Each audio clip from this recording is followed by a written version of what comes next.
People who, from every indication, seem to be setting the policies that everybody in the world is required to abide by. Anthony, Bill, and Melinda. These are just the high points from some of the interviews in the last couple days on Fake Stream Media. In this interview, Tapper pitches softball questions to a guy who couldn't keep viruses off your computer, but wants you to think that he can keep viruses out of your body. And every one of these videos should be seen for exactly what they are. Extended infomercials for Big Pharma's final solution, which you should definitely take without question. Here, Bill's going to tell you that the only way out of this thing is to follow the rules. Follow the rules.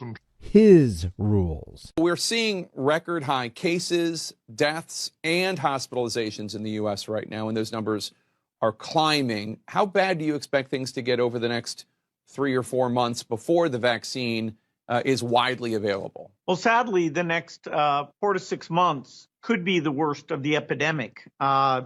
The IHME forecast shows over 200,000 additional deaths. If we would follow the rules in terms of wearing masks and not mixing, we could avoid a large percentage of those deaths. So in the near term, it's bad news.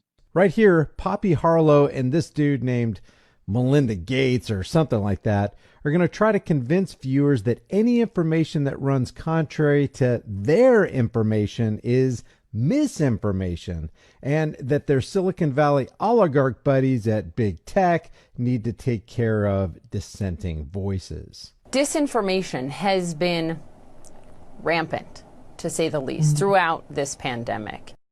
It's rampant, once again, when it comes to the vaccine. You're dang right misinformation is rampant. Most of it, of course, is coming from Fake Stream Media. What are the consequences of that? Death. Disinformation can equal death. Death. Now, I agree with this. Disinformation does equal death. Think about the WMD lie or the Gulf of Tonkin lie propagated by Fake Stream Media. Yes, indeed, disinformation does equal death, Melinda. Death. So if you don't do the right things to keep yourself safe, you or a loved one may die. If you don't do the right things. Translation, if you don't do what Bill, Melinda, Anthony, and CNN say, you may die. That's the corporate media message. The question is, do you believe it? And that's why it's so discouraging to see so much disinformation spread out there. I think some of it is because there is a lot of anxiety. People are home more. They are looking at the internet more. We know if they go look at one piece of disinformation in a totally different category, then they're served up disinformation, for instance, in health or in vaccines. Oh, you mean vax misinformation like this? Judy, why did you take the flu shot? I'd never taken any other flu shots, but I felt like this was going to be a major epidemic. And the only way to prevent a major epidemic of a really deadly variety of flu was for everybody to be immunized. But one thing I do think will happen is as people start to see others taking the vaccine, healthcare workers, the elderly, teachers, people starting to be able to return to school and to normal life, I think they'll start to realize it is actually safe and I do want to take it. It is actually safe and I do want to take it. And what I tell everybody is ask your doctor. He or she knows what's best for you or your family. That's where you go for credible information, not the internet. But unfortunately, a lot of people go to the internet, and you are formerly of the tech world. So I wonder if you could just speak to those in power at the tech companies, at the social media companies in particular right now. Do the social media companies, Facebook, YouTube, Twitter, on and on, have a responsibility to do more right now, Melinda, in terms of getting this misinformation, this disinformation off their platforms? They absolutely have a responsibility. Anybody who's spreading information in society has a responsibility to spread that information safely and equitably. They absolutely have a responsibility. Translation, the big tech companies have a responsibility to protect you and me with fresh rounds of censorship. We know there could have been less deaths. If we had started from the beginning, or reassessed on July 1st, or reassessed on September 1st. Right here, Gates strongly implies that she would have called for a national testing and contact tracing, which is Constitution trampling plan, and a national mask mandate. Instead of having 50 different state solutions, had a national plan for testing that was grouped up the testing so everybody had access to a lab and could get the results quickly, and then we did contact tracing, we would have kept the death rate down. We also should be telling people to wear masks. I mean, it's a practical solution. It's not comfortable, but it's not very hard to do either. We know masks make a difference. We know hand washing and social distancing. So we needed to be giving the right information and role modeling that for people instead of the opposite. Now back to Fauci. He says that if we don't follow his rules and get the VAXX, this pandemic could go on into 2022.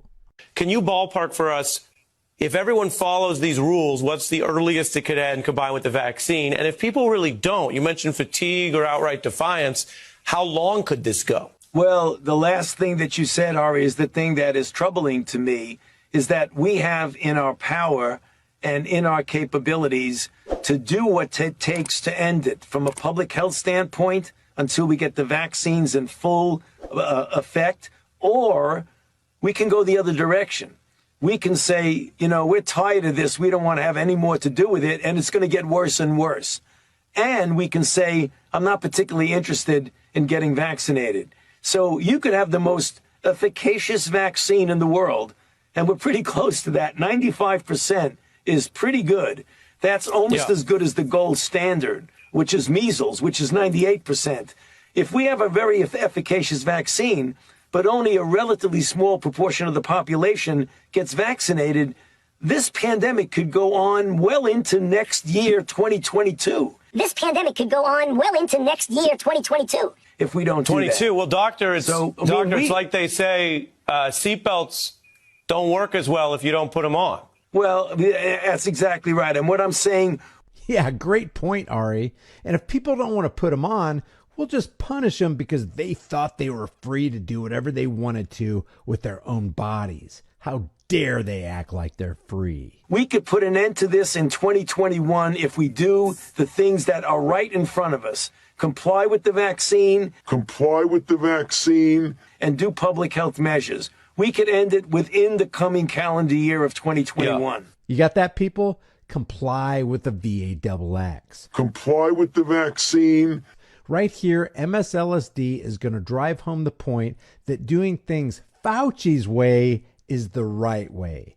Doing it any other way is the wrong way. So they equate Fauci's medical edicts with what is moral versus resisting his policies, which would be immoral. But I know you're careful about your headlines because you've been doing this a long time. But one of the headlines I'm hearing from you tonight is there's a right way to do this.